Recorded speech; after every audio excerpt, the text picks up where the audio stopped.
खबर भोपाल से, जहां विधानसभा के बजट सत्र के 8वें दिन विपक्ष ने 5J यानी जल, जंगल, जमीन, जर्नलिस्ट और जानवरों की सुरक्षा का मुद्दा उठाते हुए सरकार को घेरा।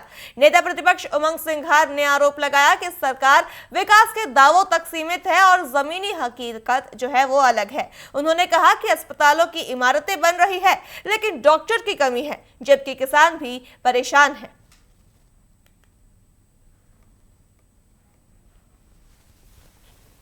लगातार चर्चा चल रही है और नेता प्रतिपक्ष और विपक्ष लगातार उन चर्चाओं पर जवाब दे रहा है। हमारे साथ उमंग सिंघार जी है। आज भी कई मुद्दों पर घेरने की कोशिश सरकार को की है।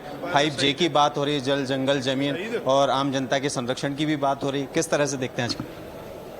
देखिए, सरकार मैं समझता हूँ कि भाषण के अलावा कुछ नहीं, जमीन पे हकीकत और कुछ नहीं। कभी किसान कल्याण की बात करते, कभी युवाओं की बात करते, कभी बोलते कि 11 लाख करोड़ रुपए का निवेश आ गया।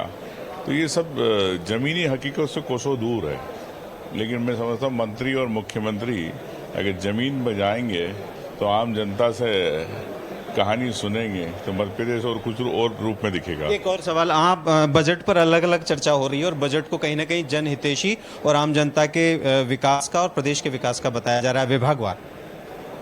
डॉक्टर है नहीं, बिल्डिंग खोलना चाहते हैं, बिल्डिंगों में डॉक्टर नहीं रहेंगे तो इलाज कैसे होगा, बताया सरकार। जी, ये तो थे उमंग सिंघार जिन्होंने कहा कि निश्चित ही कहीं ना कहीं सरकार जो कह रही है वो उसमें कहीं खरी नहीं उतरती है और तमाम बातें हो रही है, लेकिन जमीनी हकीकत कुछ और है। उसके साथ ही विकास के वादे जो किए जा रहे हैं वो कुछ और हैं। जमीन पर उतरकर सरकार खुद को देखे। कैमरा सुशील यादव के साथ गुप्ता, TV24 भोपाल।